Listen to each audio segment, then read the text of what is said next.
ہر لمحہ کتاب زندگی کے اوراق پلٹے جا رہے ہیں۔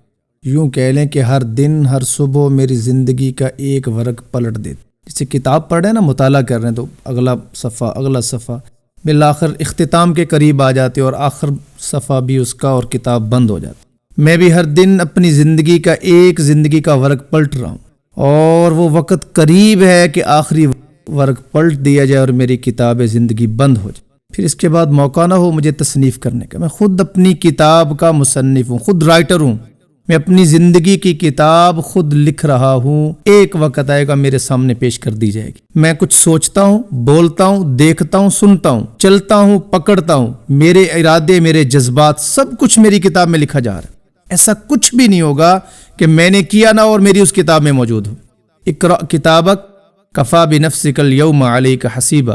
ایک دن اللہ عز و جل فرمائیں گے یہ لے اپنی کتاب پڑھ، اپنے محاسبے کے لیے تو خود کافی ہے، تو خود محاسبہ کر لے، خود دیکھ لے تو نے کیا کیا زندگی میں۔ اب ذرا غور کریں ہم کہ ہم اپنی زندگی کو کس طرف لے جا رہے ہیں، اپنی زندگی کی تصنیف جو کر رہے ہیں ہم کیسی کر رہے ہیں۔ وہ اللہ عز و جل کے سامنے لے جانے کے قابل ہے، ایسی ہے کہ اللہ کے ہاں پسند آ جائے، اللہ کے ہاں قبول ہو جائے، نجات کا سبب اور ذریعہ بن جائے، بخشش کا ذریعہ بنے، یا خطرناک بات ہے۔ فَأَمَّا مَنْ أُوتِيَ كِتَابَهُ بِيَمِينِهِ فَسَوْفَ يُحَاسَبُ حِسَابًا يَسِيرًا وَيَنْقَلِبُ إِلَىٰ أَهْلِهِ مَسْرُورًا وَأَمَّا مَنْ أُوتِيَ كِتَابَهُ وَرَاءَ ظَهْرِهِ فَسَوْفَ يَدْعُو ثُبُورًا وَيَصْلَىٰ سَعِيرًا۔ ہم ذرا غور کریں، سوچیں کہ میں وہ کتاب جو میں لکھ رہا ہوں، جو اوراق قیامت کے دن اڑائے جائیں گے، میں دائیں ہاتھ میں لینا چاہ رہا ہوں یا بائیں ہاتھ میں لینا چاہ رہا ہوں۔ یاد رکھیں یہ میری طاقت سے نہیں آئیں گی کہ میں دائیں ہاتھ میں لوں یا بائیں ہاتھ میں لوں، یہ تو میرے اعمال کی وجہ سے ان کو پتہ ہے کہ انہوں نے کس ہاتھ میں جانا، اسی ہاتھ میں آئیں گے۔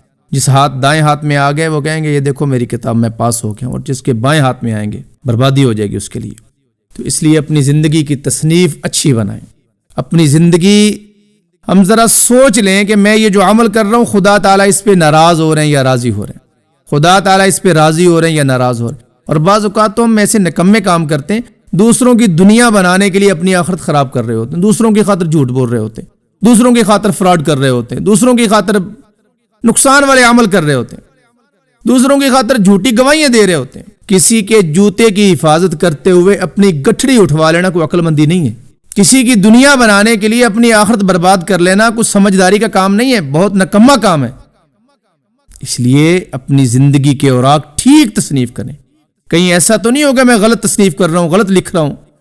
ہاں اگر اس میں کچھ غلطی ہو جائے تو توبہ کا ریموور ہے میرے پاس، یا اللہ میری توبہ، انسان ہے نا خطائیں ہوتی ہیں، تو توبہ کے ریموور سے کتاب کے غلط الفاظ کو پاک کر لیا جائے، صاف کر لیا جائے، وہاں کچھ اچھا لکھ دیا جائے، وہاں کلمہ لکھ دیا جائے، وہاں درود لکھ دیا جائے، وہاں توبہ لکھ دی جائے، وہاں تلاوت لکھ دی جائے، وہاں نماز لکھ دی جائے۔ میرے عزیزو ان قریب مر جائیں گے، بہت تھوڑے وقت کے بعد مر جائیں گے، بہت تھوڑے زمانے کے بعد ہم مر جائیں گے۔